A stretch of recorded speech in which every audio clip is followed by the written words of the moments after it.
la clase. Como les comenté, bueno, primero buenas tardes, niñas, porque solamente están conectadas niñas. Entonces, primero buenas tardes, niñas, como les comenté, como en la mañana por el correo. La idea es que ahorita a las 3 se puedan vincular a la conferencia de hemoparásitos en bovinos que la va a brindar la doctora Catalina, y se me escapa el apellido.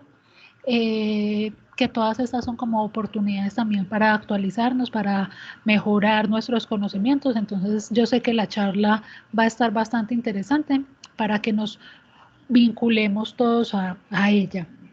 Lo otro, chicos, que les quería comentar es que el jefe del programa nos pidió el favor de que les comunicáramos a ustedes, pues cuando tuviéramos la oportunidad, que en la última, aunque no hay una fecha, digamos, él nos dijo, todavía no hay como el día exacto en el cual se va a generar como la información, pero que sí, como en la última semana de mayo, que ya estamos pues muy cerquita de ellos, pues nos faltan 2 semanitas básicamente, pero que en esa última semanita los va a estar como citando a ustedes para resolver dudas que muchos les han planteado acerca de cómo va a ser el próximo semestre, qué va a pasar como en el intersemestral o en las prácticas. Entonces nos pidió el favor de que les comentáramos que él se va a reunir como con ustedes de manera virtual en la última semanita como de mayo para poderles como aclarar dudas. Esta semana, sí, hoy no tuvimos comité primario, que siempre lo tenemos o siempre no, pero sí generalmente lo tenemos a las 10:30 de la mañana. Esta mañana no lo tuvimos porque digamos que se tenía preparada la charla que dio el profe Santiago para la celebración del Día del Médico Veterinario, y a todos estos también pues aunarme y felicitarlos porque ya ustedes están cuasi más a este lado que a ese lado de estudiantes. Ustedes ya están muy próximos a ser profesionales de esta área, entonces aunarme como a esa felicitación. Y también mencionarles que yo acá, espérenme, que no para que me vean a mí, sino porque les iba a mostrar este cuadrito, que no sé si se logra ver bien. Es como lo que yo medio tengo escrito de las clases que nos hacen falta a nosotros de salud pública. Entonces, hoy vamos a Profe, mirar te como la... pregunto, pero nosotros no vamos a entrar este semestre, pues ya acaba así. ¿Cómo así? ¿Qué? Sí, este semestre termina como de manera virtual, sino que se han generado como muchas dudas en torno a qué va a pasar el otro semestre, si va a seguir virtual, dudas que en el momento yo tampoco tengo respuesta porque no nos han dicho nada, sino que el jefe del programa nos pidió el favor que sí, que les dijéramos que él como en esa última semanita de mayo va a encontrar como o va a poner como alguna fecha para poderse reunir como con ustedes y hablar de esas dudas, sobre todo en lo que concierne con las prácticas, que hay algunas asignaturas que tienen prácticas pendientes, y hablar como en lo que va a pasar como el otro semestre, que pues me imagino que en el próximo comité primario nos dirán también a nosotros cómo es como la idea de trabajo el otro semestre, porque hasta el momento no nos han dicho nada. Entonces esa es como la idea que tiene el jefe de programa y que nos pidió el favor de que les comunicáramos a ustedes. Lo otro es, como les venía diciendo, hoy vamos a ver como la desratización, que es muy sencillo, realmente no es nada complejo. Dentro de 8 días, yo no había caído en cuenta, dentro de 8 días pues tenemos clase normal y voy a tratar entonces de condensar en esa clase zoonosis y de resistencia, que es muy cortico, y realmente yo ahí en esas 2 cositas me pensaba demorar 1 hora y media, 2 horas, pero ese pero es porque yo no había caído en cuenta y apenas me vine a dar cuenta ahorita, y tengo que corroborar el 25 de mayo. Me apareció como que si fuera un día festivo, por eso es que, y el 25 de mayo, digamos que era como para ver algo en relación con bienestar animal, entonces voy a como a reajustar todo un poquito para poderlo como tratar de condensar dentro de 8 días. Y el 1 de junio, que básicamente es de hoy como en 20 días, solamente que hay un festivo, sería el examen parcial. Entonces, para que tengamos como esas fechas claras. Y digamos, para que nos rindan. Entonces voy a comenzar como con esta parte y esto yo lo pongo como desratización o como control de plagas y es algo fundamental en la salud pública, sobre todo porque los roedores, y digamos que por eso lo enfoco a roedores, infortunadamente, son especialmente en nuestras producciones pecuarias, nos pueden originar muchos daños y nos pueden transmitir también muchas enfermedades, no solamente a nosotros, sino que también les pueden transmitir muchas enfermedades a nuestros animales. Entonces, digamos que debido a esa importancia que tiene, y repito, principalmente como en las producciones, es como necesario saber como qué estrategias debemos nosotros tener un poco en la mente a la hora de, pues no eliminar, porque eliminar es, primero también sería nocivo porque son especies que finalmente también hacen un bien en el ecosistema porque son especies que proveen o sirven de alimento para fauna silvestre y demás. Entonces, no vamos a eliminarlos del todo, pero sí como estrategias para que por lo menos en nuestras producciones pecuarias no haya una gran cantidad de estos animales y tratar de convivir dentro de lo que se pueda lo mejor posible con ellos.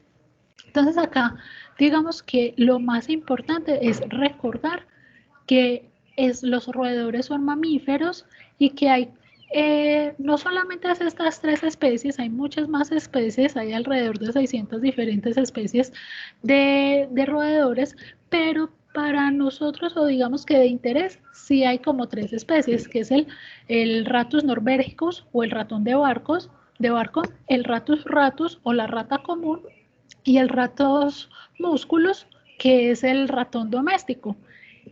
¿Qué pasa, digamos, con estos animalitos? Yo no me voy a detener como mucho acá en lo de las características, pero sí hay algo importante, sobre todo acá.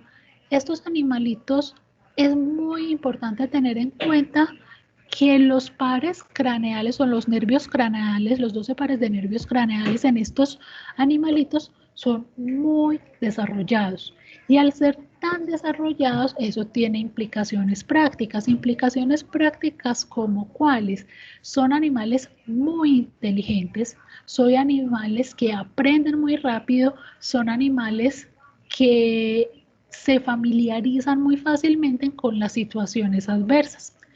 Y cuando yo digo que esto es importante es porque infortunadamente para nosotros en el control de estos animales, cuando ponemos trampas o cuando implementamos diversas estrategias, estos animalitos las aprenden a reconocer. Y cuando las aprenden a reconocer, empiezan a desarrollar también mecanismos para evadirlas. Entonces hay que tener presente que estos animalitos, por el contrario que uno pudiera imaginar que no son como muy inteligentes, son bien inteligentes. Lo otro, que son animalitos que tienen el sistema del tacto muy desarrollado, que si bien ellos no ven muy bien, ellos logran diferenciar movimientos, diferenciar como siluetas, pero no dimensionan o no tienen muy buena separación de los colores, si tienen un tacto y los bigoticos les ayudan mucho para la localización y tienen un oído y un olfato absolutamente desarrollado. Entonces, eso les da, digamos, unas ventajas de sobrevivencia bastante útiles para combatir nuestros sistemas de ataque. Y lo otro es en relación con el gusto.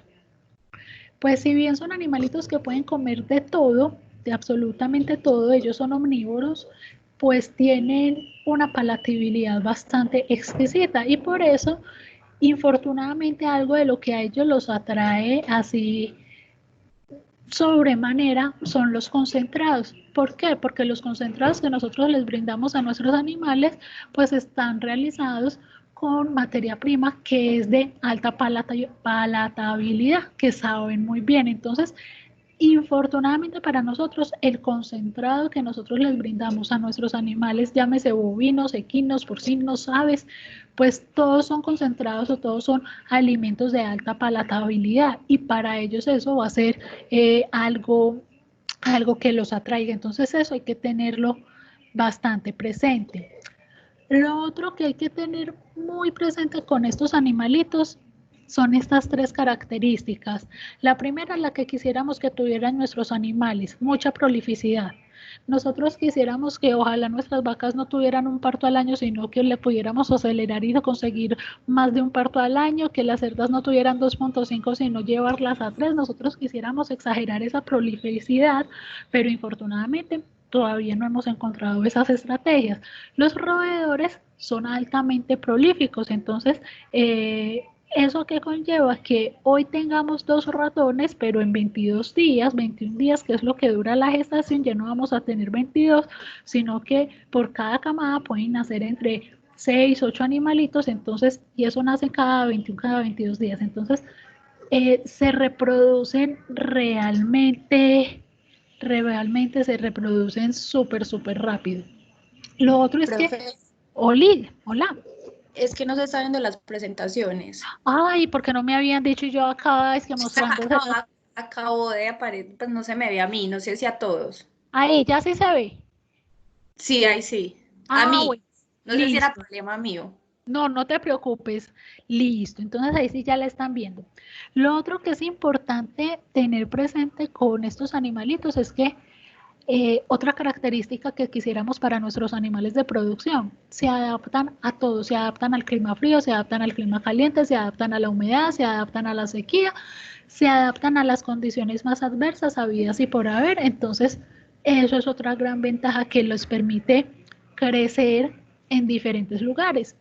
Y la otra característica es que son nómadas, van viajando de un lugar a otro. Ellos pues generan sus madrigueras para tener a sus crías y demás, pero ellos tienden a ser viajeros. Entonces, esa es otra característica también que hay que tener en cuenta, aunque son nómadas, pero no son bobos. Les repito, son muy inteligentes. Entonces, si encuentran un lugar donde van a tener techo, van a tener comida, no se les va a hacer ningún daño, pues obviamente ahí van a preferir quedarse. Entonces son algunas características importantes. Esta foto o esta diapositiva está la fotico de los tres o de las tres especies que les mencioné. El Ratus ratus o la rata común, que la imagen es la que está en la parte inferior izquierda, que es como la de color más clarito. El ratón de barco o el Ratus norbergicus, que es el que está hacia la parte derecha de la pantalla, y el ratón domesticus o el ratón común, que es el que está en la parte de arriba. Diferencias entre cada uno, digamos que sobre todo las diferencias importantes que a nosotros nos interesa, está uno, en la habilidad que tienen unos de estos animales para trepar, que el ratón doméstico puede trepar, el ratón de barco es muy bueno trepando, la rata común no es buena trepando, no puede trepar. Lo otro es que otra diferencia, digamos que es importante acá, sobre todo esa habilidad trepadora, lo de las camadas al día, al año, perdón, no tanto, porque si pueden ver acá, el periodo de gestación es bastante similar entre todos, pues el más cortico es el del ratón doméstico, pero pues 2, 3 días más, entonces realmente no implica mucho cambio, pero sí, digamos que de manera visual hay otras características importantes a tener en cuenta. ¿Cuáles? Por ejemplo, la cola. La cola es como una de las características que nos permite sobre todo diferenciar entre el ratón de barco y la rata común.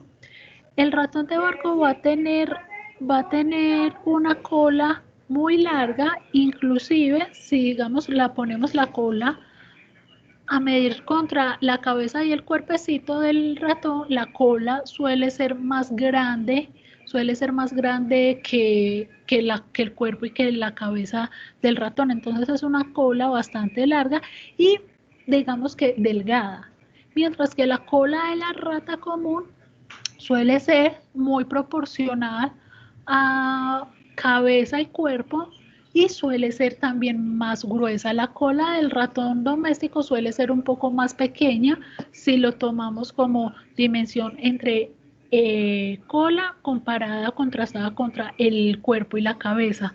Y lo otro es en relación, digamos, también mucho como con el hocico o con la cabeza, que la rata generalmente es más achatadita, mientras que el ratón de barco es más trompo, no tiene, digamos, una prominencia o su parte rostral es mucho más angulada. Entonces, esas son como algunas características para también un poco diferenciarlas, pero importantísimo tener en cuenta que la rata no trepa, mientras que el ratón de barco y el ratón doméstico sí. Porque, digamos, esa es una de las características importantísimas para tener en cuenta al momento de colocar los sistemas de control, porque muchas veces los colocamos solamente a nivel de suelo. Y resulta que si en nuestros predios productivos está o hay ratones, por ejemplo, ratos norbergicos, él puede estar es a nivel de techo. Y entonces si no tenemos o no les hemos colocado mecanismos a nivel de techo para controlar, muy difícilmente estos implementos que coloquemos van a hacer efecto sobre los roedores. Porque es importante, digamos, hacer manejo sobre estos animales, teniendo en cuenta que ellos también son importantes para el ecosistema, como les decía al comienzo, porque son un factor de riesgo ¿para quién? Para nosotros, porque nos pueden transmitir enfermedades, para nuestros animales de producción, son un factor de riesgo para nuestra economía, y ya les voy a mostrar como algunas cifras. Espérenme, yo ya me devuelvo aquí a esa tabla larga. Y también hay que tener en cuenta esto, si bien esto es un poco más zootécnico, pero es importante que como médicos veterinarios también lo tengamos presente, también lo visualicemos. Según, y esto digamos que son cifras de la FAO, por impacto de los roedores, ¿cierto? Se logran perder o se pierden alrededor de 30, acá está, del 5% de las cosechas, y se deterioran, digamos, también anualmente 33 millones de toneladas de alimento. Y ojo que ese alimento va entre alimento para consumo humano y alimento para consumo de nuestros animales. ¿Por qué se deterioran? Y ya me devuelvo a esta. Usualmente se deterioran porque están contaminadas con materia fecal de los roedores, o porque están contaminados con orina, o porque están contaminados con pelos. Entonces, en todo eso hay probabilidades o hay riesgo que en esa materia fecal, en esos residuos, digamos, fisiológicos de los roedores, hayan microorganismos patógenos. Entonces, es bien importante tener pues como eso en cuenta. Y lo otro es que parte puede ser un poco más para zootecnia que para veterinaria, pero no la podemos perder de vista. Pueden generar muchos daños en la infraestructura. Ellos tienen unos incisivos y unos caninos muy desarrollados que les permiten roer, que les permiten, digamos, dañar varios elementos, ¿cierto? Y afectan gravemente la infraestructura, y eso son inversiones costosas que se deben entonces solucionar, y eso pues genera pérdidas en los sistemas productivos. Acá yo les dije que me iba a devolver ya para esta tablita, y miren que acá yo les pongo parásitos. Porque digamos les coloco parásitos? Principalmente son muchos de los microorganismos que ellos les pueden transmitir a nuestros animales o a nosotros en algunos casos. Entonces, por ejemplo, recuerden que la babesia es un hemoparásito, y ahorita que van a ir pues a ver la charla de hemoparásitos, es uno de los hemoparásitos más importantes para nosotros, que nosotros casi que la babesiosis es una enfermedad endémica, y los roedores pueden llegar a estar implicados como en el ciclo de vida y pueden actuar, digamos, como diseminadores también de estos hemoparásitos. Entonces, Entonces, miren que yo acá les pongo como un listado, pero digamos que para nuestro contexto, importante tener en cuenta la babesia, el tripanosoma que también se nos presenta con alguna frecuencia. Yo ahí les coloco como muchas que están reportadas en diversos lugares del mundo. La leishmaniasis, que la leishmaniasis infortunadamente es una de las enfermedades más difíciles y que nos afectan a nosotros también y afectan sobre todo no tanto a los animales de producción sino a los caninos. Entonces ahí hay que tener en cuenta eso y que es una enfermedad muy subdiagnosticada. Entonces ahí tener como presente la leishmaniasis que en nuestro país y en zonas sobre todo de alta humedad, zonas muy tropicales de nuestro país tenemos leishmaniasis, pero aunque es muy subdiagnosticada. Y acá, bueno, se me pasó por alto pero hay una enfermedad a la cual también es de mucho interés a nosotros. No la pongo acá porque miren que todos son parásitos, pero hay una enfermedad bacteriana que es de gran interés y que los roedores sí juegan un papel fundamental y digamos que ha sido la enfermedad pionera por la cual también hemos filado armas contra los roedores. ¿Cuál es esa enfermedad? La leptospirosis. Es esa enfermedad que cuando afecta a los humanos se confunde con otras enfermedades tropicales, otra enfermedad subdiagnosticada y que los roedores son grandes diseminadores de esta bacteria y contaminan las aguas, contaminan el concentrado. Entonces tiene un gran impacto también con leptospirosis. No la coloqué acá porque básicamente acá les traía lo de los parásitos que, como les dije, son los que más nos pueden o les pueden transmitir a nuestros animales. ¿Qué pasa acá? Identificación. Es importante aprender a visualizar y a observar si vemos presencia o si observamos factores que nos hagan sospechar que hay roedores. La imagen de la izquierda donde está la rata ahí saliendo, literalmente, si uno ve una rata, está invadido. Eso es algo literal. Si uno llega a tener la fortuna o la infortuna de ver una rata, pues aparte de que aunque uno diga que uno no le tiene miedo, uno va a pegar el brinco, mejor dicho, está invadido. ¿Por qué? Ellas no se dejan visualizar de los seres humanos usualmente, porque es un mecanismo de defensa. Entonces, para que ellas se dejen visualizar, casi que debe de haber una gran concentración. ¿Qué es más fácil que observemos? Más allá de una rata, que no es lo usual que vamos a ver, que observemos huellas o que observemos rastros de estos animales. ¿Cuáles de los más comunes? Que observemos materia fecal. Que veamos, por ejemplo, en el concentrado o alrededor de los comederos de nuestros animales o alrededor, por ejemplo, de la infraestructura, que empecemos a observar materia fecal, que son como, ahí se las pongo, realmente son de poco tamaño, de menos de medio centímetro, o sea, son bolitas medio ovaladitas, chiquiticas, cafés oscura, ¿cierto? Y que pues son como bastante característica. Entonces uno empieza a ver estas bolitas pequeñitas en gran cantidad y eso le empieza a dar a uno como la pista de aquí hay roedores.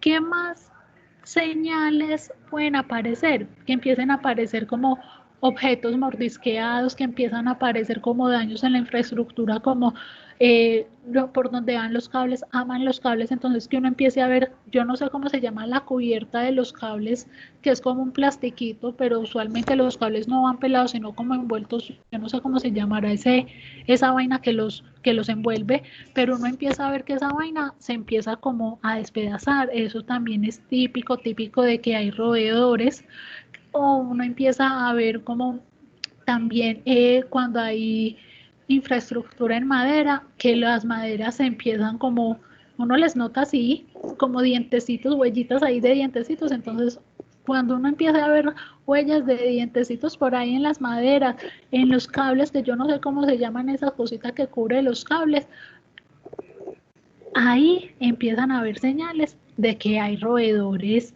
en esos predios productivos. Este de los nidos, yo ahí sí les pongo la foto. Y digamos que ahí sí le pongo la foto, ¿por qué? Porque si me preguntan si yo he visto nidos, no muchachos, yo soy muy cegatona y digamos que literalmente esa foto la copié y la pegué como para mostrarles, pero yo nunca he visto un nido y si pues me lo tienen literalmente que mostrar acá porque no pasa, para mí pasa desapercibido por lo ciega que soy. Pero por ejemplo el que está en la derecha, esa sí es, digamos, entre comillas, muy fácil de visualizar y de olfatear. ¿Por qué? Cuando empiezan a aparecer como manchas en las paredes y que uno lo podría llegar a confundir con humedades. Y cuando hay humedad, pues la pared también empieza a cambiar de color y se empieza a manchar. ¿Qué lo hace diferenciar? Que si es humedad, pues huele a humedad, huele a agua, pues no huele desagradable. Pero cuando es por orina de roedores, huele a orina de roedores y la orina de roedores es muy concentrada, entonces tiene un olor bastante característico. Entonces, ver, por ejemplo, que en las paredes, sobre todo si son construcciones como de madera, es más fácil visualizarlas, o si son construcciones, es que yo para los materiales de construcción soy mala, pero como medio cemento, pero eso no son cementos, sino como ladrillos o bloques como grisecitos, pero yo no sé cómo se llama eso. Uno sí los puede ver que se empiezan a manchar como más fácil. Entonces hay que estar como también chequeando. Si uno ve como que eso se empieza a cambiar de color, que está como, pues uno tiene que tocar y de ahí la importancia de siempre usar guantes, aunque uno no esté tocando el animal, ¿cierto? Y si tiene como olor de orina, eso es otra señal de que posiblemente ahí hay roedores. Mirar, por ejemplo, y acá muy concentrada o muy enfocada la diapositiva a la imagen de la izquierda, el techo, lo que yo les decía. Por ejemplo, en todos los lugares que tienen como teja de ternil o que tienen teja, digamos, la amarillita, que no me acuerdo cómo se llama ese material, la de ladrillo, la de barro, la teja común y corriente, ¿cierto? Cuando se empiezan a mover o pues pueden formar como eh, mm, filtraciones o permitir pues que el agua o gotera. Pero ahí hay que empezar es a chequear el manejo que se hace de esa infraestructura, porque por esos lugares que permitan como generar como las goteras y que estén mal localizados, los roedores son expertos para incrementar el daño y buscar esos lugares para generar sus nidos. ¿Cuáles roedores? Los ratones de barco, los que tienen capacidad para trepar. Entonces, es bien importante estar también checando como donde finaliza como el techo, como con todas las cosas que lo sostienen, las barandas que lo sostienen, las vigas que sostienen, como el techo y todo, estar también como rutinariamente checando que no vayan a tener daños, porque ahí ellos aman formar ahí sus nidos. ¿Qué más signos podemos, digamos, nosotros tener para decir que posiblemente haya presencia de roedores? Encontrar pelos, y encontrar pelos es común, sobre todo encontrar pelos cerca del concentrado, que uno, este pelito grisecito no es mío, de los animales como que tampoco, de la persona que lo cuida como que tampoco, y obviamente la textura es diferente. Cuando uno empieza a ver pelitos, ojo que por ahí hay roedores. Cuando uno empieza a escuchar ruidos, que yo no sé hacer como un ratón, pero uno sí empieza a ver a que como que los dientes carraspean, ¿cierto? Eh, Empieza a oler, sobre todo la orina. Entonces, cuando uno empieza a ver que hay olores concentrados, sobre todo como de orina, eso lo debe de hacer a uno pensar en que hay roedores. ¿Qué pasa con esto de la evaluación de la población de roedores? Esto de la evaluación de la población... Ay, niños, espérenme un segundo que dañé esto. Ya. Esto de la evaluación de roedores... eh, ay, no, espérenme que puse una cosa aquí que no sé qué se me pasó. Acá, ya. Esto de la evaluación de roedores... Miren acá que yo les tengo como métodos de aproximación, métodos cuantitativos y métodos cualitativos. En la práctica médico-veterinaria, ¿qué es lo que generalmente se hace para saber si tenemos muchos roedores, qué es lo que no queremos tener, si tenemos más o menos que tampoco queremos tener, o pues si hay poquitos y ahí digamos que los tratamos de controlar? Hacemos varias cosas. El método cuantitativo se los menciono, pero estos se hacen sobre todo con finalidad investigativa. Estos en la práctica realmente no se hacen. ¿Y qué es lo que se utiliza como en estos métodos cuantitativos? Se hace una captura de un ejemplar en una jaula, que ya les voy a mostrar como algún ejemplo de jaula, ¿cierto? Se identifica o se le hace una marquita a ese animal, ¿cierto? Y digamos que pasados 3 o 4 días se vuelve a generar como la captura. La idea o lo que pretende esto es que se van a recapturar algunos que están marcados, pero también se van a capturar otros que no estaban marcados. Y dependiendo como de la cantidad, pues nos va a dar una proporción de cuántos animales o cuántas, digamos, pequeñas tribus de roedores pueden estar presentes. Les repito, este cuantitativo se aplica sobre todo si vamos a hacer como alguna investigación que conlleve identificar si los roedores han migrado o han llegado como más familias o más grupos de roedores, pero en la práctica, digamos, convencional, no es el que apliquemos comúnmente. Este método de aproximación para tratar como de definir más o menos si hay alta cantidad, baja o moderada cantidad. El que más se emplea usualmente es el segundo, el que dice método de consumo de alimento. Y lo que hace es que usualmente la cantidad que estos animalitos consumen por día es de 15 a 20 gramos, ¿cierto? ¿Qué se hace? Se les deja en algunos lugares estratégicos una porción de comida medida, ¿cierto? Entonces se le deja 200 gramos, 300 gramos, ¿cierto? Uno ya define qué cantidad de alimento y se las deja ahí. Y lo que hace es al día siguiente va y me pesa qué cantidad de alimento hay. Si se comen entre 15 y 20 gramos al día estos animalitos, pues si uno les puso 200 gramos y hay 180, uno dice, ay no, solamente vino un ratoncito.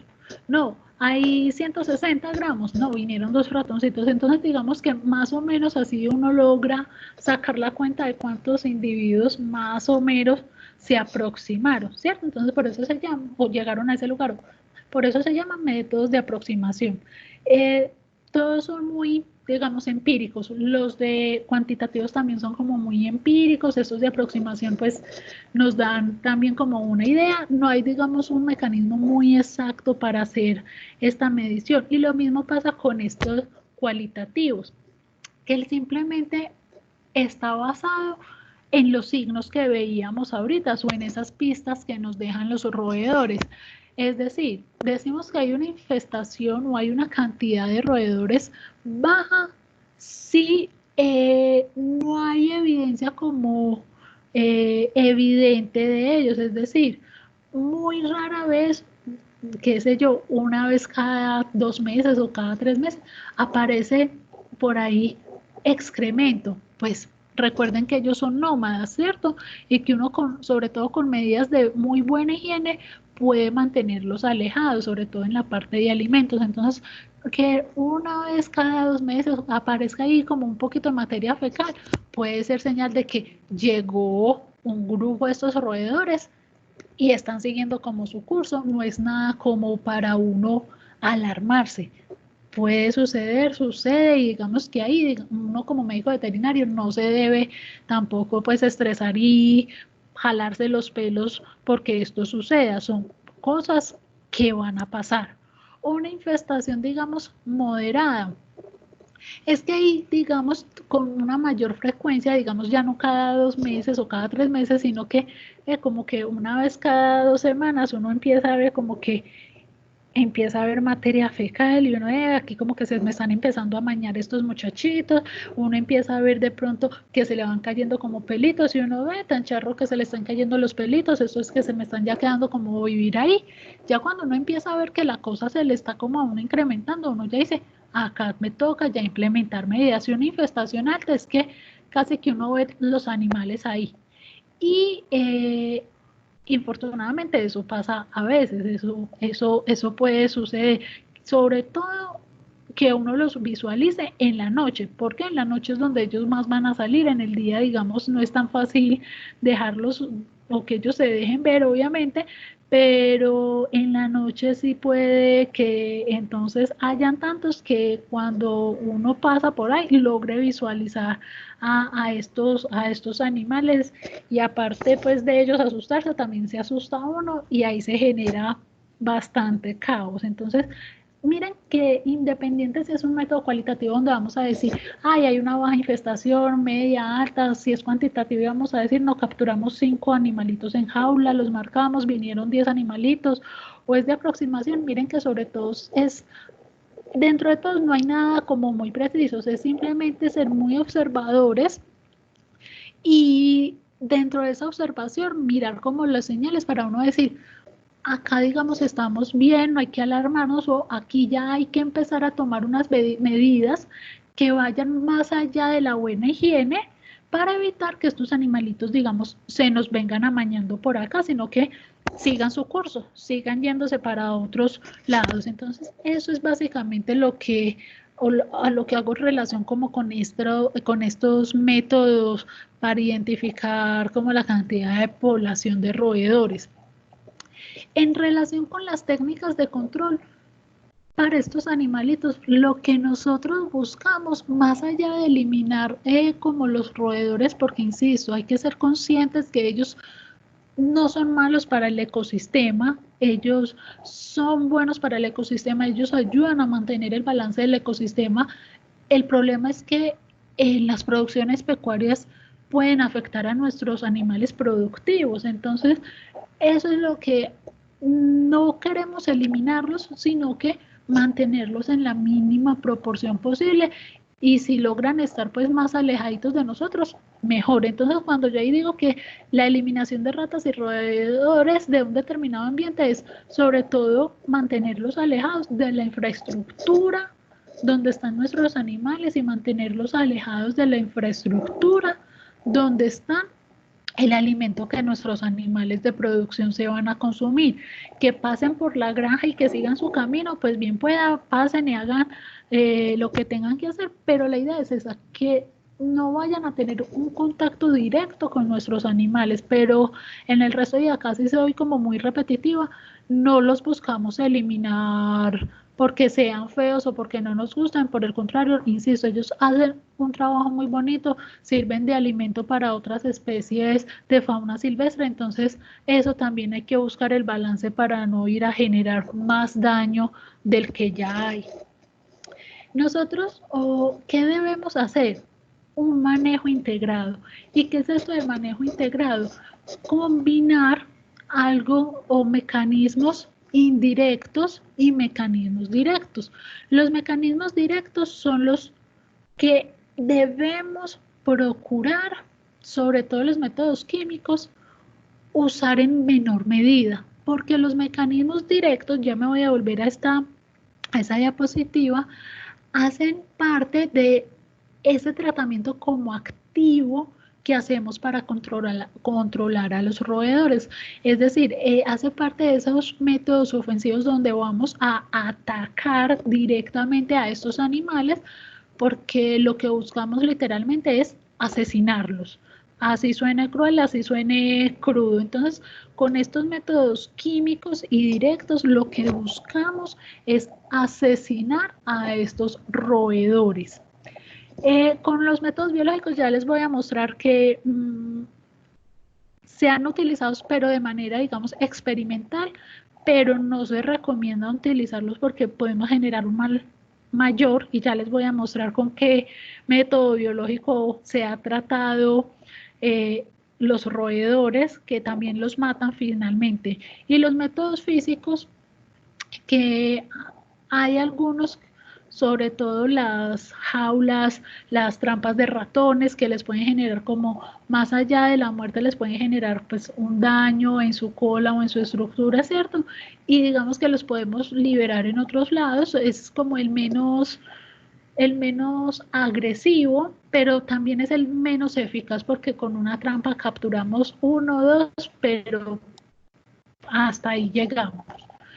El control indirecto es lo que realmente, digamos, en el mediano y en el plazo largo y medioambientalmente es más amigable, que es que el manejo adecuado de los residuos sólidos.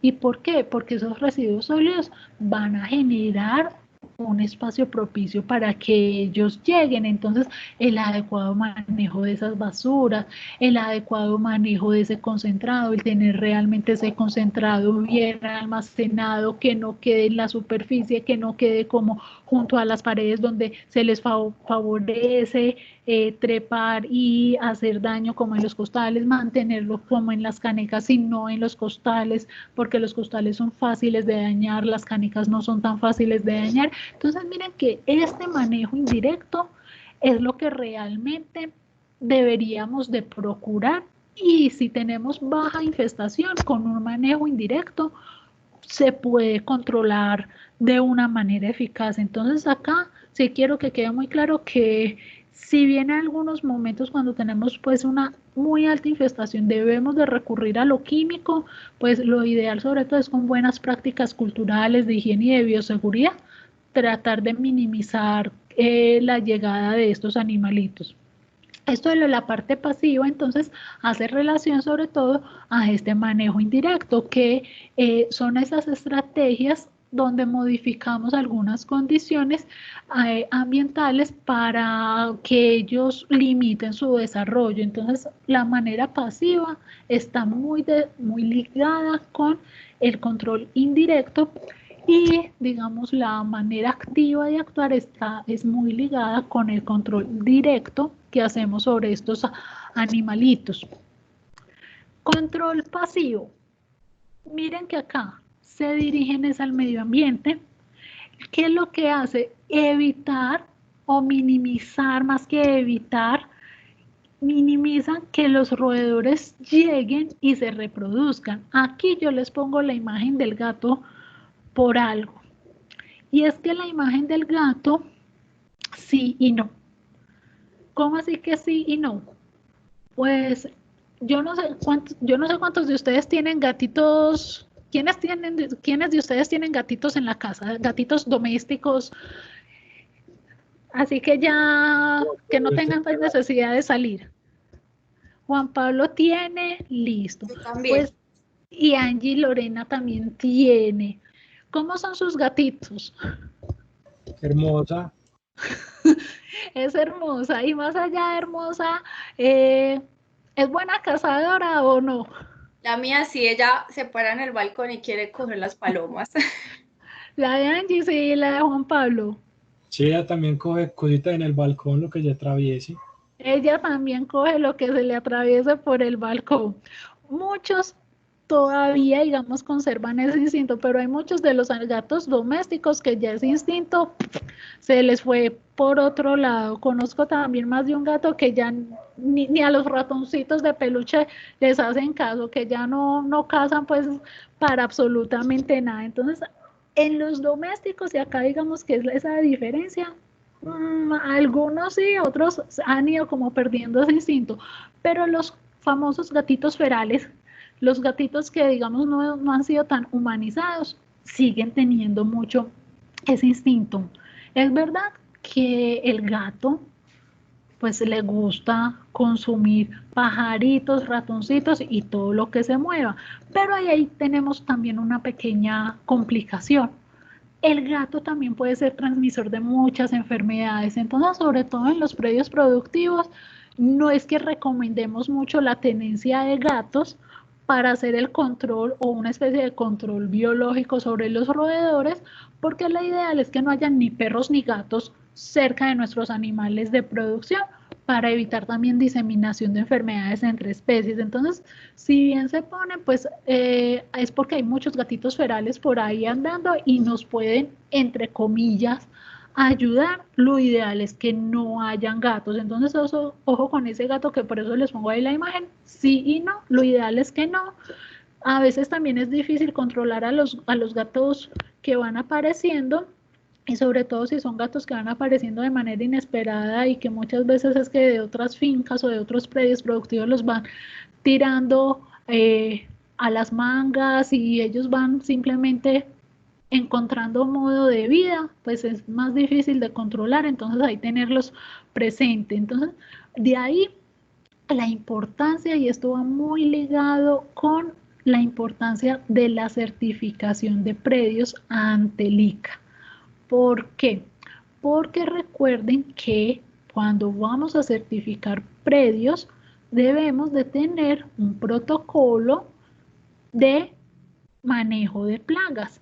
Y dentro de nuestros protocolos de manejo de plagas no se ve bien y no está autorizado y te devuelven el protocolo si uno de tus instrumentos para hacer el control de plagas es a través de mecanismos biológicos como los gatos o como los perros. Esto no está aceptado por el ICA por la diseminación de enfermedades. Entonces, en las producciones van a existir y pueden haber gatos y perros. Todo el mundo sabe que sí.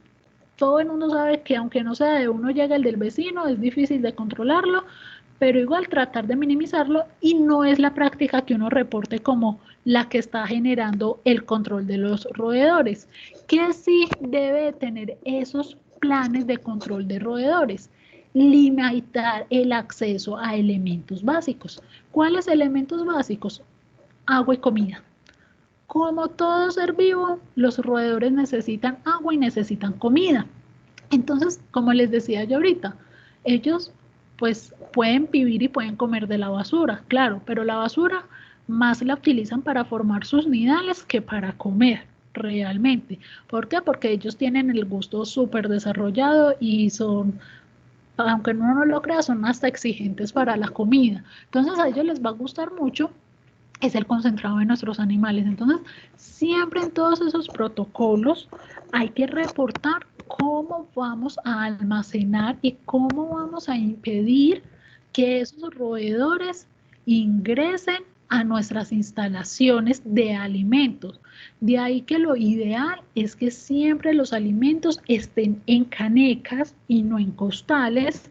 De ahí que lo ideal es que los alimentos, y es uno de los requisitos que el ICA nos pone, que los alimentos estén como en un cuarto separado para poder que estén almacenados en un lugar seguro, en un lugar donde la puerta no permita ni por la parte de abajo ni por la parte de arriba que no quede como más de 3 centímetros, porque si hay más de 3 centímetros, el roedor, su morfología le va a permitir adaptarse y le va a permitir ingresar, ¿cierto? Entonces, que no quede mucho espacio en la parte de arriba de la puerta y en la parte de abajo para evitar que ingresen, ¿cierto? Que todo sea herméticamente cerrado, y esto es algo en donde los médicos veterinarios fallamos haciendo los protocolos de higiene y bioseguridad en los predios pecuarios.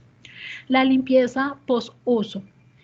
Ok. ¿Cómo así que Hola, dímelo. Bueno, entonces lo de lo de controles de esos roedores, entonces se recomendaría era el químico. No, yo recomiendo, sobre todo el químico lo recomiendo cuando estamos, digamos, ante una infestación muy alta, que tenemos que reducir esa cantidad grande de animales para evitar traspaso de enfermedades.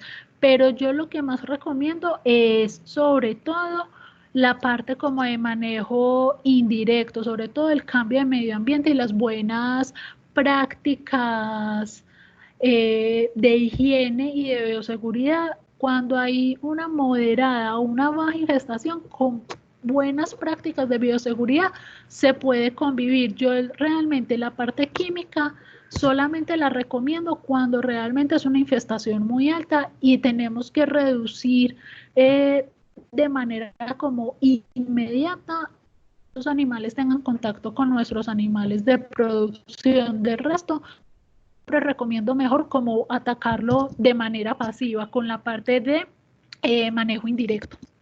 Sí, profe, porque el químico afecta Es un mucho peligro. directamente a otras poblaciones de animales. Por Espérate, ejemplo, es que ¿qué? aquí, por ejemplo, los perros y los gatos, y más allá que los perros y los gatos, los niños chiquitos, los bebés, eso, los químicos, yo solamente les repito, solamente cuando tengamos una alta infestación, porque tienen mucha complejidad. Entonces, siempre y cuando, por ejemplo, con manejo de buena bioseguridad, con manejo de buena limpieza y desinfección, lo podamos manejar, llevarlo ahí. Y por eso la importancia de lo que les venía diciendo, que ahí como médicos veterinarios fallamos muchísimo en la limpieza de los comedores o de los comederos. ¿Por qué ahí fallamos muchísimo, muchísimo, muchachos? Porque usualmente como médicos veterinarios en los protocolos de limpieza decimos limpiar las instalaciones una vez al día, y cuando decimos limpiar las instalaciones una vez al día es que una vez al día se haga por lo menos un barrido y una sacudida por lo menos como general. Pero en los comederos lo ideal es que cada que le suministremos alimento a esos animales, al finalizar como la ronda de alimentación, se limpian esos comederos. No pues tiene que ser con agua, jabón, desinfectante ni nada de eso, pero sí eliminar por lo menos las harinas, porque esas harinitas van a ser muy atractivas y pues nosotros puede que no la hablamos, pero los roedores sí la van a oler, sí la van a detectar y van a ser como algo llamativo para ellos. Entonces, en esto de la limpieza de los comederos, fallamos mucho porque usualmente no les decimos a nuestros productores que cada que se termine el horario de alimentación de los animales, es fundamental hacer una buena limpieza, sobre todo de los residuos sólidos, realmente no dejar nada en esos comederos para evitar que los roedores lleguen. Lo otro es en relación, por ejemplo, con lo de las basuras. Lo veíamos la clase pasada. Es fundamental que si tenemos que hacer o que si nosotros nos vamos a quedar con esos residuos mientras los llevamos al pueblo o mientras Cornario, Corantioquia nos dicen cuál es la empresa que hace la recolección y que pueden pasar 1 o 2 semanas, pues que esos residuos no los vayamos a disponer cerca de la infraestructura donde están nuestros animales, sino que los dispongamos en otro lugar alejado de la infraestructura donde están nuestros animales y alejado de la infraestructura donde está el concentrado, para evitar que estos animalitos, digamos, tengan todo ahí a la orden del día, casa, comida y todo juntico. Entonces, por lo menos bloquearles ahí también la comida. El agua. Fundamental, fundamental, fundamental, fundamental. Los tanques de agua. ¿Por qué les digo que fundamental los tanques de agua? Pues porque obviamente, pues si tenemos quebraditas y cosas de esas, pues no las podemos tapar, entonces es más complejo. Pero si tenemos tanques de agua, que esos tanques de agua estén tapados. ¿Para qué? Para evitar, y tienen todo el derecho también a tener agua, pero entonces que vayan y busquen agüita en otro lugar y no la agüita que le vamos a dar a nuestros animales de producción. Entonces, tapar esos tanques de agua donde recolectamos el agua para suministrar o para limpiar las instalaciones, para que estos roedores no puedan, digamos, consumir de esta agua. Entonces, fundamental los tanques de agua. ¿Qué más es fundamental, digamos, para de manera indirecta evitar que estos roedores lleguen? Aquí, los sanitarios y los lavamanos o sí, los lavatrastes, o donde tengamos, digamos, para nosotros limpiar las cosas en las instalaciones productivas. ¿Por qué los sanitarios y por qué en estos lugares? porque los roedores tienen una característica también importante, y es que los roedores saben nadar. Los roedores son muy buenos nadadores. Y es que yo sé que yo he visto esto en algunas películas, pero no recuerdo el nombre de ninguna película, y cuando yo lo veía en las películas yo decía, ¿cuál? Eso es chisme. Y no, eso no es chisme, eso pasa. Y lo he visto con roedores y también lo he visto en películas con serpientes. Nunca me ha pasado en la vida real y espero que nunca me llegue a pasar. Que no sé, es que no me acuerdo en qué película es que sale como por el sanitario una rata. Eso puede pasar. Eso realmente puede pasar, eso es factible, eso no es de ninguna película ni traído de los cabellos. Entonces, todos los sanitarios y todos los, digamos, como los lavamanos o todos esos desagües o por donde pueda salir agua, ojalá los sanitarios que permanezcan como con tapita abajo, y como todas estas cosas de lavar los utensilios y todo, pues que pues no les vamos a poner como malla ni nada de eso por encima, pero que como que el desagüe sí tenga como esos, yo no sé cómo se llama, esos taponcitos que les ponemos a todos los lavamanos, que evitan que quede el huequito pues del desagüe ahí como todo abierto. Entonces ponerles de estas cositas, ¿para qué? Para evitar que por ahí pues se vayan yendo o vayan ingresando también roedores. Entonces, aunque uno crea que eso no, eso puede pasar. Y les digo, eso a mí me suena como a película, y yo hizo que en las películas pasa, y yo le hago ya mucho hincapié porque a mí no me ha pasado, pero sí tengo un colega que le pasó, y cuando él me lo contó, ahí fue donde yo dije, Dios mío, esto sí puede pasar. Lo otro, importantísimo, y que también es requerimiento por parte del ICA, y que tiene que ver con dos aspectos fundamentales: la franja de árboles o barreras naturales. ¿Por qué la franja de árboles o barreras naturales? El ICA en todas nuestras instalaciones pecuarias, sobre todo cerdos y aves de postura, nos exige para las certificaciones que tengamos barreras naturales, es decir, que tengamos como arbolitos para encerrar como la infraestructura. Y esto tiene dos funciones muy importantes. Primera función importante, que evita que como con las corrientes de aire, ¿cierto? Estas barreras físicas pues las van a limitar, ¿cierto? Y al limitarlas pues ahí van a quedar también capturados muchos, o pueden quedar capturados muchos microorganismos, y evitar la diseminación.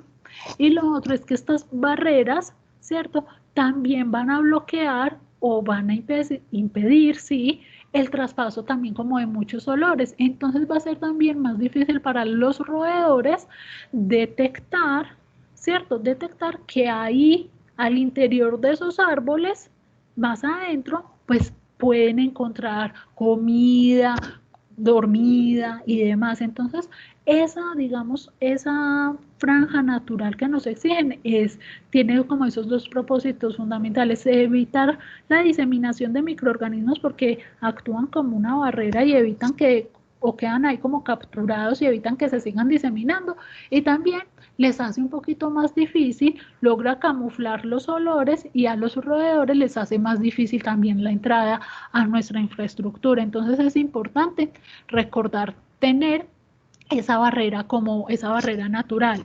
La revisión periódica. En nuestras revisiones, en nuestras ideas como médicos veterinarios, lo que hacíamos al comienzo del curso, esa observación, ese análisis de riesgo, esa mirar cómo está toda la infraestructura, porque es que por los techos pueden ser o pueden haber nidos, por los muros. Entonces de ahí esa importancia de esa observación, de esa revisión, de esa anotación para poder evitar y para poder tomar como otras medidas de control. Proteger los desagües, muy ligado ahorita con lo del sanitario y eso, proteger los desagües, porque en los desagües por ahí ellas son expertas llegando y son expertas nadando. Entonces ellas, por todo lo que tenga que ver con alcantarillado y demás, hay que estarlos chequeando rutinariamente, porque de verdad es como una de las rutas más fáciles para llegar a las instalaciones pecuarias. Esta diapositiva yo se las pongo, y no porque sea algo exigido por el ICA, ni porque sea algo muy fácil de hacer, sino que si, por ejemplo, nos llaman también como médicos veterinarios de pronto a asesorar una construcción o algo, y digo generar una construcción porque esto es sobre todo si uno apenas va a empezar, pues ya cuando algo está construido uno trabaja con lo que hay, pero si uno va a empezar una construcción, lo que uno recomienda es que en los cimientos o por lo menos generar como unas bases de cemento, ¿cierto? Mínimo de unos 15 a 20 centímetros de profundidad del nivel de la tierra. ¿Y esto con qué propósito? Con el propósito de que pues los roedores pueden cavar, pero no tampoco muy profundo, entonces que si por más que caben, pues que no encuentren forma fácil de ingresar a la infraestructura para tener contacto con nuestros animales. Entonces por eso uno dice, cuando se van a generar como nuevas construcciones, si se puede generar como una capa de cemento hacia, hacia abajo de la superficie, generar como esa capa de cemento para hacer como esa pared, solamente que sería como una pared subterránea. Entonces no siempre se hace, se las pongo porque si se tienen las posibilidades económicas, pues estaría chévere, pero realmente no es que sea algo que el ICA exige o algo pues como una condición sin la cual las granjas no puedan operar. Dentro de la desratización activa, esta es la que yo les digo que es la que vamos a utilizar como en momentos dramáticos, pues cuando la infestación es tan alta que tenemos que recurrir a ella, pero, pero no es la, digamos, la que debemos de tomar como de primera opción para controlar a estos animales. Hay mecanismos químicos, hay mecanismos físicos, biológicos y mecánicos, y hay algunos que son más amigables con el ambiente que otros. Entonces, por ejemplo, ya vamos a mirar, ya ya me devuelvo a esa de la trampa, sino que quería que miráramos esta, el ultrasonido. El ultrasonido ha tenido muchos detractores.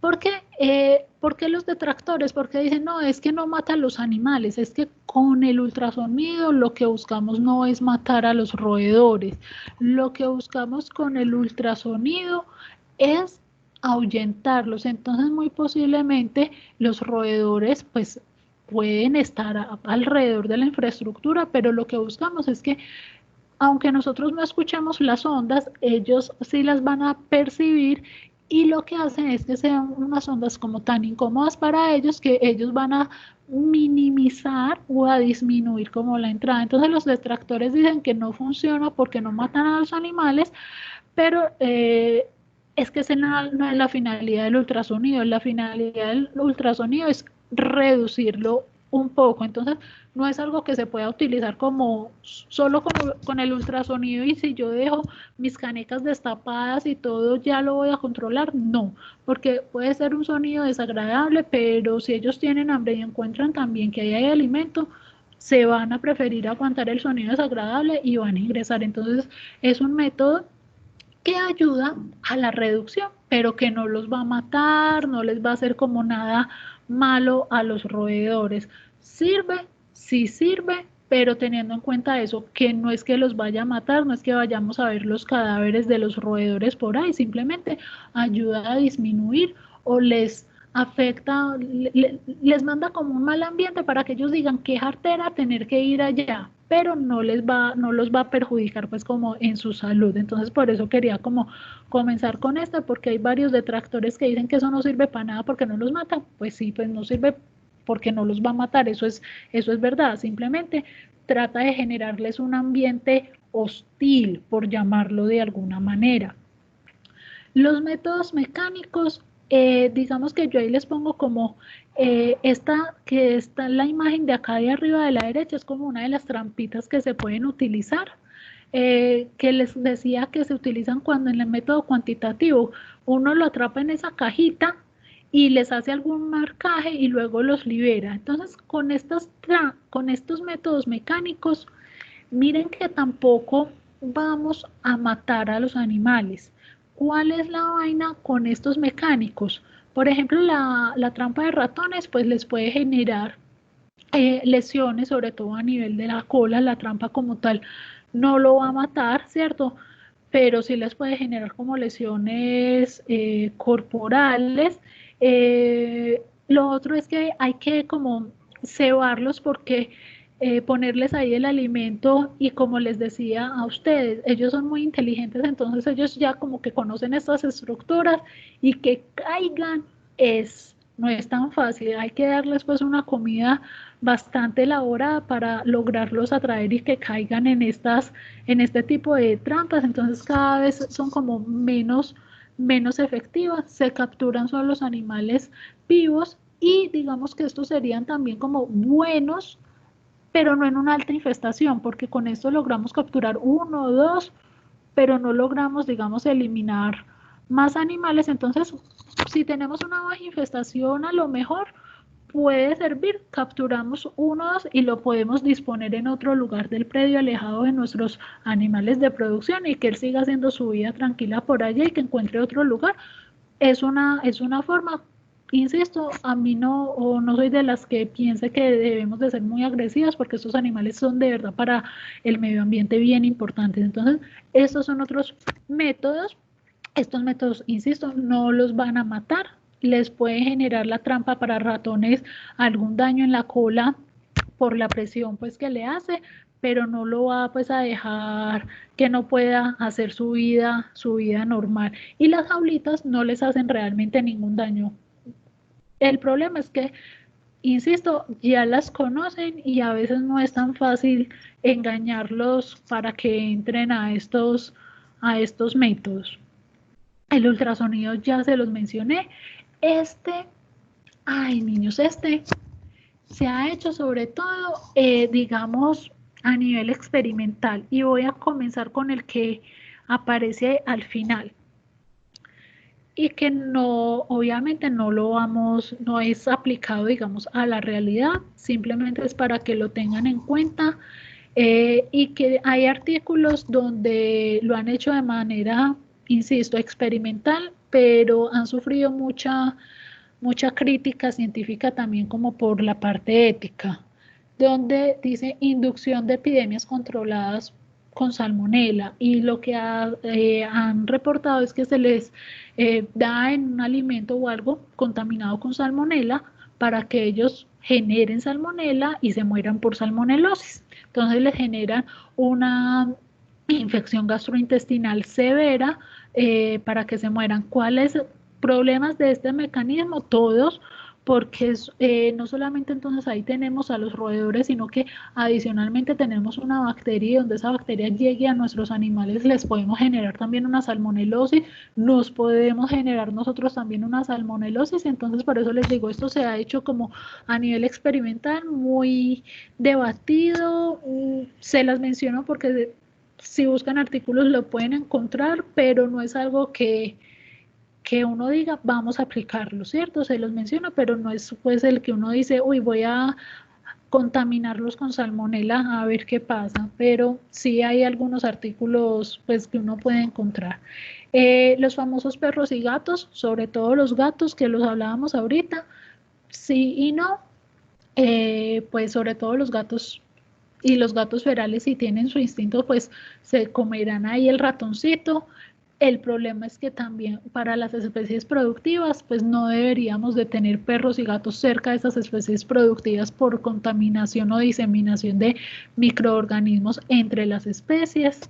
Y que también hay algunos estudios, no mata a los roedores, no los mata, sino que son unas sustancias que lo que hacen es afectar las células germinales de los machos. Entonces, al afectar las células germinales, pues los machos, básicamente su calidad espermática no va a ser óptima, y va a impedir, digamos, o va a disminuir la tasa de prolificidad. Problema no, se pueden usar, sino que el resultado pues uno no lo ve inmediatamente, porque pues no todos los machos los vamos a a inyectar o no todos los machos, digamos, van a consumir estas sustancias. Es algo también que se está viniendo desarrollando en los laboratorios, ha demostrado tener cierto éxito, pero todavía, digamos, faltan algunos estudios y la idea es esa, que con estos cebos o con estas sustancias, pues se bloquea y no se reproduzcan como tan rápidamente, entonces hacer como un control de natalidad en los roedores. Estos son como algunos métodos biológicos. No son tampoco, digamos, sobre todo el último, el de la infección, no es el que uno pues obviamente vaya a recomendar, pero para que sepan que también están. Dentro de los métodos directos también están los químicos y estos hay que manejarlos con mucho cuidado. Con mucho cuidado porque primero son altamente agresivos y estos sí van direccionados a generar la muerte de los roedores. Los químicos sí se direccionan a matar a los individuos. Lo otro es que así como se direccionan a matar los individuos, hay que tener mucho cuidado con la dosificación o con la cantidad de químicos que se coloque, porque no solamente puede que mate a los roedores, sino que puede generar daños en otras especies, principalmente en perros y gatos que van chismoseando por ahí, van comiendo cuanta cosa se vayan encontrando, y otra especie muy susceptible, los seres humanos, especialmente en las etapas infantiles, los bebés y los niños, que también todo lo que encuentran por ahí se lo van metiendo a la boca y se lo van consumiendo. Entonces, con estos productos químicos son válidos, se pueden utilizar, hay momentos en los cuales hay que utilizarlos, pero hay que tener ciertas precauciones. ¿En qué lugares, digamos, son como los estratégicos que uno, en el caso que los tenga que usar, los va a colocar? En los tejados, en los techos, ¿cierto? Como en esas ranuritas de las tejas, para controlar si hay ratones, digamos, de barco, en todo lo que tenga que ver con tuberías, porque a ellas les encanta, sobre todo a las ratas, les encanta como todas estas tuberías porque son oscuritas, porque son difíciles de acceso para nosotros, entonces son lugares que a ellas las protege mucho, entonces son de sus lugares favoritos, entonces se colocan también ahí como en tuberías. Y lo otro es que coger como cajitas y ponerles ahí como alimentos y mezclarle dentro de esos alimentos, mezclarles como el veneno, es como otra de las estrategias. Esto de que hay venenos naturales y venenos sintéticos, yo no les voy a pedir que se aprendan esos nombres, o yo les mando las diapositivas y digamos ahí están como los principios activos, pero más allá de esto es saber que hay algunos que provienen de plantas que igual son plantas tóxicas y que también las plantas, así como son tóxicas para los roedores, muchas de esas plantas son tóxicas para nosotros, entonces no porque sea una planta la debemos, digamos, demeritar, ¿cierto? Y hay otros que sí son, digamos, generados por nosotros y por laboratorio, ¿cierto? Entonces, sobre todo el arsénico, que era uno de los muy utilizados anteriormente y actualmente es de los más utilizados, la warfarina, que son anticoagulantes, que lo que vamos a generar en esos roedores es básicamente una serie de hemorragias internas para que mueran desangrados internamente. Entonces, básicamente eso es lo que vamos a generar. ¿Qué pasa con esto que son repelentes? Estos repelentes, acá también hay que hacer como esta clarificación. Estos repelentes en lo personal me gustan porque, miren acá, no me van a matar a los roedores. Los repelentes no me van a matar a los roedores. Cuando decimos, y eso es esto de que no es tóxico, cuando yo digo no es tóxico es que no me va a matar al animal. Es una sustancia que también a veces mucha gente no les gusta por lo mismo, porque ellos quieren que les maten al roedor, ¿cierto? porque están enfocados en que cuando decimos control de roedores es que tenemos que matar a los animales o a estos animalitos, y no, cuando decimos control de roedores es que pues los roedores hacen parte del ecosistema, van a vivir y vamos a tratar de hacer una simbiosis sin hacernos daño uno a los otros. Entonces, estos repelentes usualmente son muy útiles para proteger la infraestructura, para ponérselas como sobre todo en los cables, y que no nos dañen los cables de la luz y que no nos dañen especialmente los cables de la luz. Es que no sé cómo se llama ese material que envuelve los cables, pero se adhiere muy bien a ese material, ¿cierto? Y lo que hace es que tiene un sabor muy, muy desagradable, entonces al roedor no le va a gustar y no se va a ensañar como con los cables y no nos va a hacer como mucho daño a la infraestructura. Entonces, me gusta mucho para proteger la infraestructura, no es tóxico, no va a matar al roedor, nos va a ayudar a que nuestra infraestructura se mantenga. Entonces, considero que es como una buena alternativa en combinación con las otras prácticas pasivas, ¿cierto? Los fumigantes sobre todo son muy comunes, pero más que sean comunes en la parte pecuaria o en la parte rural o en las zonas rurales, los fumigantes son muy comunes en la parte urbana, en las clínicas, en las viviendas, son bastante comunes. Ventajas, digamos, de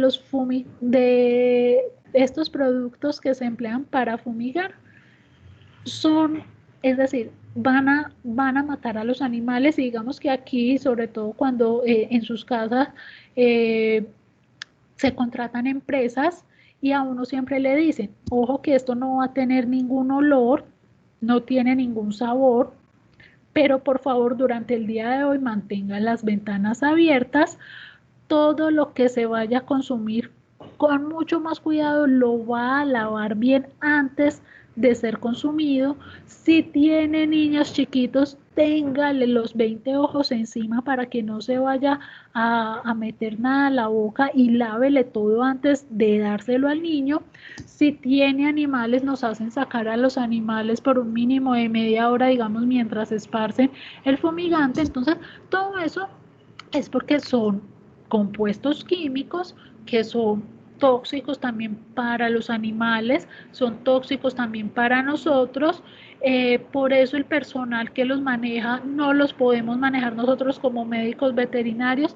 Para manejar los fumigantes hay que hacer unos cursos y hay que estar avalados ante las secretarías de salud. Por eso solamente lo hacen empresas certificadas, porque tienen que tener una indumentaria de bioseguridad para evitar como el daño a la salud. Son efectivos, pero les repito, esto digamos que en la zona rural poco lo vemos, ¿cierto? Muy poco lo vemos sobre todo en clínicas. Sí se ve que se hacen fumigaciones, aunque sea una vez al año, con ciertas precauciones, y en las casas, pues, o en las urbanizaciones, las administraciones también hacen fumigaciones de las zonas comunes y demás, una vez al año o 2 veces al año para controlar, pero mucho cuidado porque sí son altamente tóxicos. Entonces sí hay que seguir como todo al pie de la letra, y por eso les reitero, estas empresas siempre que lo hacen le dan a una indicación de que a uno por favor no se le vaya a olvidar siempre lavar todo cuando se vaya a emplear, lavarlo antes de tener como el contacto con él, porque podemos ingerir el principio activo y nos podemos llegar a intoxicar. Estos son como algunos de los compuestos activos que estas empresas pueden llegar a utilizar, que pues no nos vamos a meter como mucho en eso. Hay estos otros elementos que son de raticidas agudos. ¿Qué pasa con los raticidas agudos? Tienen una gran desventaja, y esta desventaja es sobre todo cuando estamos ante una alta infestación. Recuerden que estos roedores son muy inteligentes, y si ellos ven que su compañero, ellos usualmente mandan a alguien para que coma y pruebe. Ellos no llegan todos juntos a comer, sino que mandan a alguien a que experimente, y si ellos logran visualizar que ese alguien, ¡pum!, algo le pasó, ellos ya aprenden y toman medidas para adaptarse y para no caer en la trampa. Entonces, el gran problema de estos químicos de dosis única es que matan al animal casi que de manera inmediata, ¿cierto? Y al matarlo de manera inmediata, pues los contemporáneos o los amigos pues van a tomar estrategias para que eso no les pase. Entonces, en casos de que los usemos pues en altas infestaciones, si lo que queremos es como mitigar mucho este grupo poblacional, pues vamos a mitigar solamente 1 o 2 individuos, pero pare de contar. Problemas y de estos elementos y problemas, digamos, graves. Muchos de estos compuestos químicos, algunos de ellos no tienen antídoto. Entonces, si bien, y por eso es la importancia como también de la dosificación, si bien pues como la dosis para una rata puede que no sea letal para un perro de gran tamaño, puede que por ejemplo para un cachorrito sí sea letal, puede que para un gatico bebé sí sea letal, puede que para un recién nacido humano sí sea letal, y muchos de ellos no tienen antídoto. Entonces hay que tener mucha precaución porque no es solamente, o sea, el veneno se coloca ahí, pero hay que estar chequeando que nadie vaya a tener como contacto con este veneno, porque podemos generar unos incidentes grandes. Características, usualmente, y eso son características, digamos, que juegan a favor en el sentido de que logran engañar a los roedores, pero juegan en contra en caso de que sea ingerido por otra persona o por otra especie, y es que usualmente estos elementos químicos no tienen mal sabor, ¿cierto? Entonces, si no tienen mal sabor, usualmente pues no saben a nada. Eso los hace como más peligroso, que es una característica que buscamos pues para que los roedores lo consuman, pero es una característica, digamos, de doble filo para las especies pues que no buscamos que lo consuman, pero que lo pueden llegar a consumir. Pueden ser tóxicos estos elementos químicos para el ser humano y para otros animales que no queramos, digamos, nosotros afectar. Yo ahí le señalo en negrilla la estricnina porque es uno de los anticoagulantes, digamos, más comunes que hay en estos químicos. La desventaja grande es, como logran apreciar, digamos, en la diapositiva, es que va a generar la mortalidad de estos animales de manera casi que inmediata. Entonces va a ser bastante visible, y no solamente va a ser visible y va a alertar a la otra población, sino que también es bastante desagradable para los cuidadores. Entonces hay que hacer, si en caso de que se llegue a utilizar, concientizar de que pueden encontrar cadáveres, que no se vayan a asustar. Entonces hay que hacer una sensibilización para que la población esté alerta de lo que puede pasar, porque no es nada agradable uno salir, llegar, digamos, a los galpones y a la entrada del galpón, ahí a 2 metros de la entrada del galpón, uno encontrarse ahí un cadáver. Entonces hay que decirles que si se utilizan pues este tipo de químicos, que posiblemente si el animal lo ingiere, pues van a tener la presencia de cadáveres ahí. Que digamos, este no pasa tanto con este pasa sobre todo con este. Hay que tener mucho cuidado con estos crónicos. Estos crónicos son de los que la gente en el cotidiano más les gusta usar. ¿Por qué en lo cotidiano a la gente les gusta usarlo mucho? Porque el animalito no va a morir inmediatamente. El animalito se va a ir como que si nada hubiera pasado, y usualmente estos son también con anticoagulantes. Usualmente, digamos, la warfarina es como de los más usados. Entonces el animalito se va y digamos que en el lapso de esa semana el animalito va a morir. el animalito donde va a morir, en su madriguera, yendo a otro lado a buscar comida, pero no necesariamente lo vamos a tener o vamos a nosotros a visualizar el cadáver. Entonces eso lo hace muy apetecible para las personas porque no van a tener como esa experiencia negativa de tener que lidiar con los cadáveres. ¿Qué pasa? Y digamos, ¿cuál es el cuidado con estos?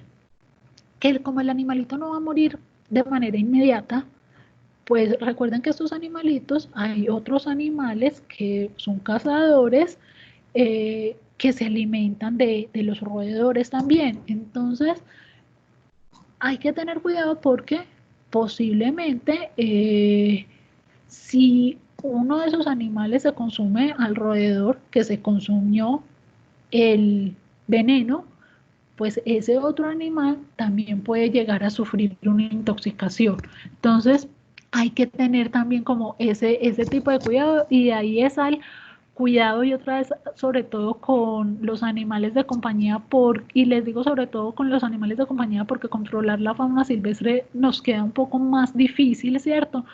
Entonces, al menos que con los animales de compañía ser muy cuidadosos.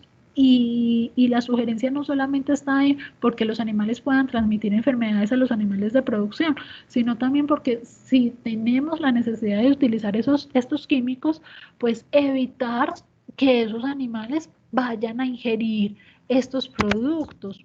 Una de las ventajas que tiene estos productos químicos es que al tener, digamos, una acción retardada, ¿cierto? Pues nos dan tiempo también de actuar en caso de un accidente, en caso de que una especie que no sea como la que nosotros queríamos lo haya consumido, o que un niño lo haya ingerido, un perro o un gato lo haya ingerido, nos da tiempo, digamos, de actuar, tiempo de acudir a un centro veterinario o a una clínica. Existen antídotos, entonces nos da como un mayor campo de acción en caso de accidentes. Entonces, digamos, eso relativamente es una ventaja en comparación como con los de dosis única. Esto de que no existe reticencia quiere decir que esa palabrita pues es como poco común. Quiere decir que no genera desconfianza en los roedores. ¿Por qué no genera desconfianza? Porque ellos no ven que al que mandaron de primero le haya pasado algo. Ellos, digamos, no logran generar como esa asociación de luego 5 o 7 días que suceda como la muerte o el deceso. Entonces es difícil que establezcan esa correlación, y por eso se dice que no genera como desconfianza en los roedores. El principio activo, la mayoría de los principios activos generan disminución o incapacidad en la coagulación. Entonces lo que usualmente vamos a generar en esos animalitos es una muerte por una serie de hemorragias internas, ¿cierto? Entonces básicamente como tener eso presente. Estos son algunos de los principios activos, de los más comunes, como la warfarina. Importante, vuelve y juega. Lo que veíamos la clase pasada, hacer un control adecuado de esos residuos sólidos, ¿cierto? Inspeccionar, y si los residuos los debemos dejar dispuestos en los predios pecuarios, pues disponerles también de un lugar que no quede cerca a nuestros animales o a los alimentos hasta que llegue el camión recolector, o hasta que tengamos la posibilidad de bajarlos al pueblo. Disponerlos también, ojalá no en bolsas, sino en recipientes sólidos, en canecas, y que canecas con tapa, para evitar como que esos olores se puedan ir por el viento y ser atrayentes para los roedores. Generar adecuadas prácticas de higiene y de limpieza, sobre todo, muy especialmente en el lugar donde almacenemos los residuos, los alimentos, ¿cierto? Donde dispongamos los alimentos. Entonces aquí otra vez hacer como el hincapié a que Siempre cuando nuestros animales culminen su jornada de alimentación, pues no es necesario pues pasar el desinfectante, el cepillo y demás, pero sí hacerles como una sacudida o una limpieza para evitar como el acúmulo de todas esas harinitas que uno cree que como uno no huele ya nada, quedó limpio, pero recuerden que es que los roedores tienen un olfato mucho más desarrollado que en nosotros. Hacer todo lo de la prevención pasiva, que realmente les reitero, es en el mediano, corto, mediano y largo plazo la mejor forma para nosotros convivir con ellos, ¿cierto? Y generar, digamos, una reducción por lo menos de la población de roedores que lleguen a nuestras instalaciones. Generar siempre una inspección, y acá es importante sobre todo poder identificar en el caso de que, y acá sí vuelvo a ser como enfática, sobre todo si son infecciones moderadas o grandes cantidades de infestaciones que tengamos, poder identificar como la especie, es decir, recordar que la rata usualmente es de piso, ¿cierto? Y que el ratón de barco usualmente es de techo, por llamarlo de alguna manera. Entonces, poder identificar la especie involucrada para poder, si debemos de priorizar los arreglos a nivel del techo.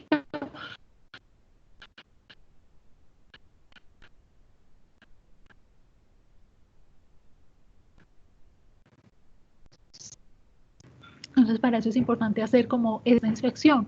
Lo otro que es fundamental es generar, y esto también es por exigencia del ICA, generar ese protocolo. Y entonces cuando el ICA nos dice que hay que generar el protocolo, no es necesario que, o el ICA no nos está diciendo que tiene que ser, que tenemos que tener una acción química sobre los roedores, y esto es importante que lo entendamos. El ICA lo que nos dice es, usted tiene que tomar una serie de estrategias para evitar y para mantener la población de roedores lo más baja posible, pero esa serie de estrategias involucran, hola, Una pregunta.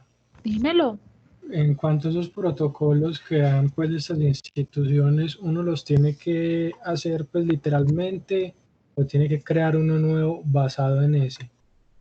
Uno lo que usualmente hace es esos protocolos los adapta a sus circunstancias.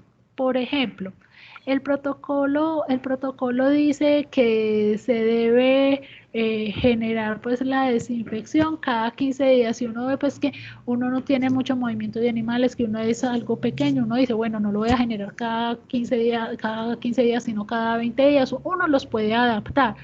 ¿Qué es importante? Que si uno ve que ese protocolo, que hay varios tipos de protocolos y uno en internet puede encontrar muchos protocolos, si uno ve que se puede ajustar a sus necesidades, uno simplemente y lo puede hacer y no hay ningún problema. Uno dice, este protocolo para esta granja lo adapté y colocar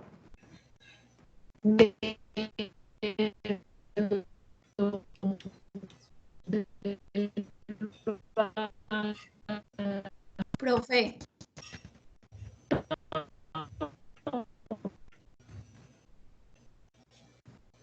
manejo de residuos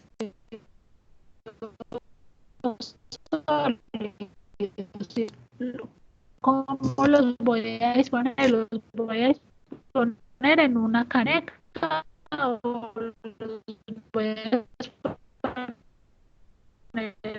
en una bolsa, Profe, se está escuchando súper entrecortado, doble bolsa, y uno los puede, digamos, adaptar.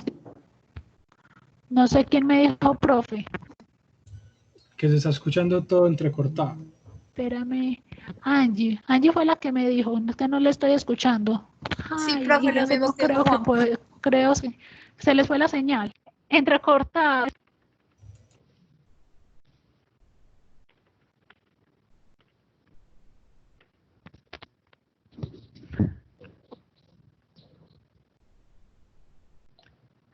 Es que no sé, me está apareciendo, me empezó a aparecer como un triangulito y me dice que tengo como problemas. Cuando me aparece sé que se va como que la señal y cuando se me desaparece es como que la señal vuelve. Entonces ya la señal como que se fue. Voy a seguir hablando que ya vamos a terminar para que nos conectemos a lo de ectoparásitos. Déjenme, yo les vuelvo a poner aquí la diapositiva. Entonces,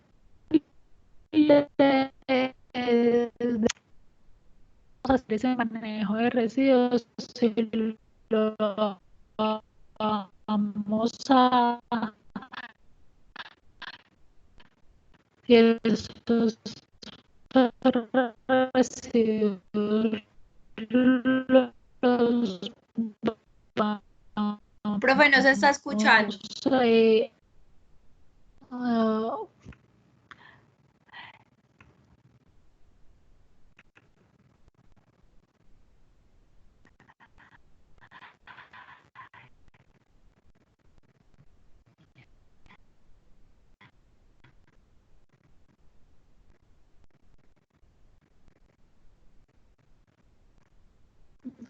¿qué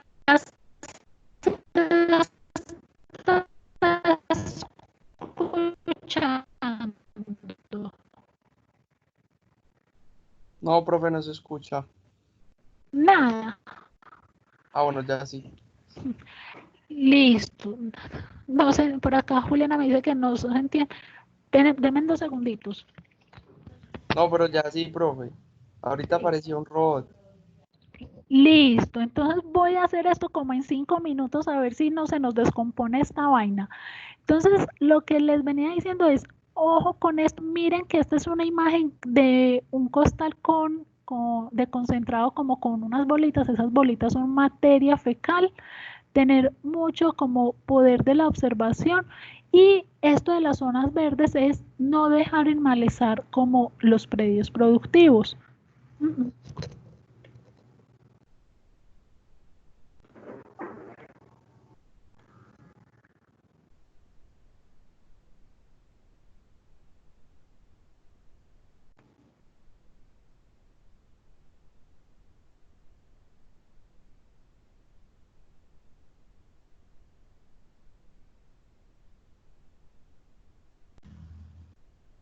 La profesora se fue.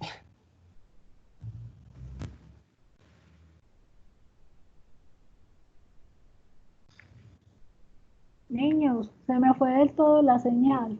Se me fue del todo la señal. Ya ahí la estoy recuperando. Niños, les estaba mandando un mensajito, no sé, por el WhatsApp, es que se me fue del todo la señal, pero no sé si ya la recuperamos aquí. Ya sí. Entonces, porque esto se me está poniendo súper problemático, listo.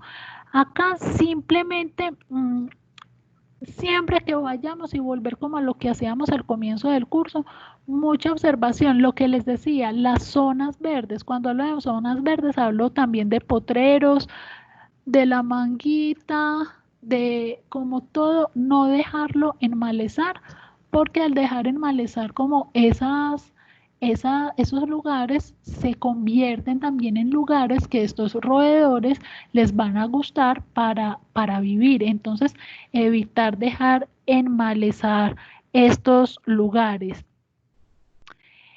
Tener cuidado como sobre todo con ventanas, por ejemplo, rotas y cuando digamos se quiere una ventana y es muy grande, pues es fácil notarlo y digamos que uno lo cambia lo más rápido, pero a veces las ventanas se quiebran por allá al lado de los bordes un poquitico y uno dice, eso todavía no es necesario cambiarlo, eso todavía no es necesario cambiarlo, pero resulta que eso sí es necesario cambiarlo y sí es necesario organizarlo porque por esas pequeñas aberturas es que los roedores van a querer ingresar o son capaces de ingresar, digamos, sobre todo en los salones como de almacenamiento de los alimentos.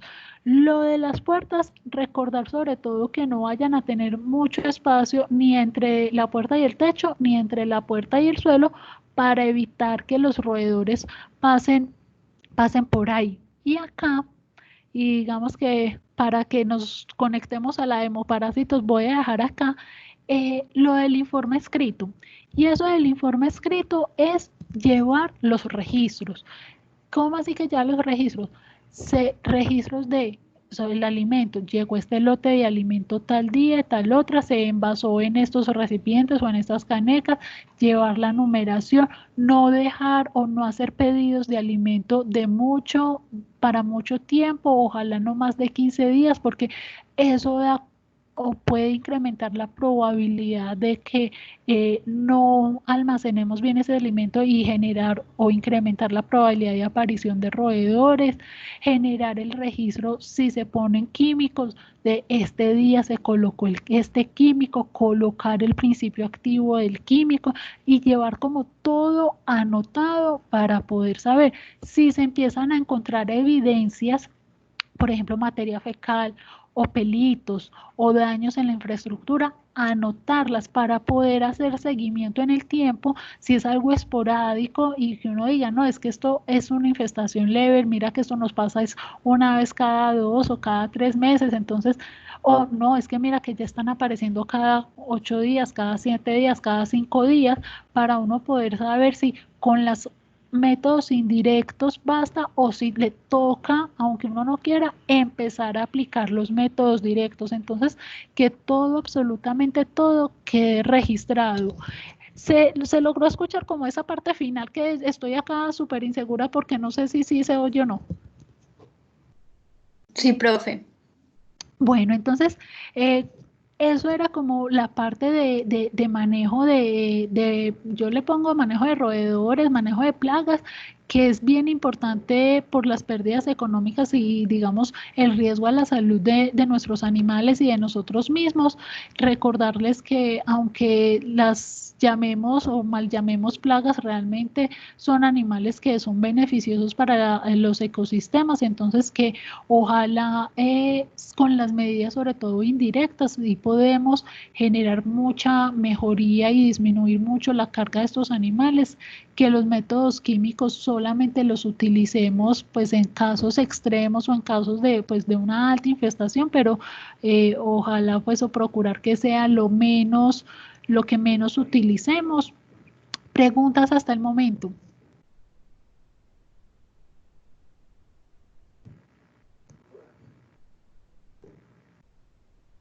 ¿Alguna pregunta, alguna duda? Profe, no. Listo, entonces voy a dejar ya de grabar, ¿cierto? Como siempre, es un placer, niños, compartir con ustedes, aunque sea de manera virtual. La idea, no se les olvide que para dentro de 8 días lo del ensayito, ¿cierto? No se les olvide para dentro de 8 días. Dentro de 8 días la idea es que veamos como algo de las enfermedades zoonóticas y algo de resistencia bacteriana. Y voy a revisar si el 25 de mayo sí es festivo o no. Si no es festivo, sería maravilloso. Y si es festivo, pues reorganizaré como la clase para ver de manera como más sucinta también lo de bienestar animal, pues que no es muy largo realmente. Y nada, a todos les llegó lo de las notas y estaban bien las notas que llevamos hasta el momento. Sí, profe. Listo, perfecto. Saben que si alguno tiene pues como alguna inquietud o algo, me la comunica al correo que miramos pues si yo me equivoqué pues se corrige. Entonces nada, niños, que tengan una feliz tarde.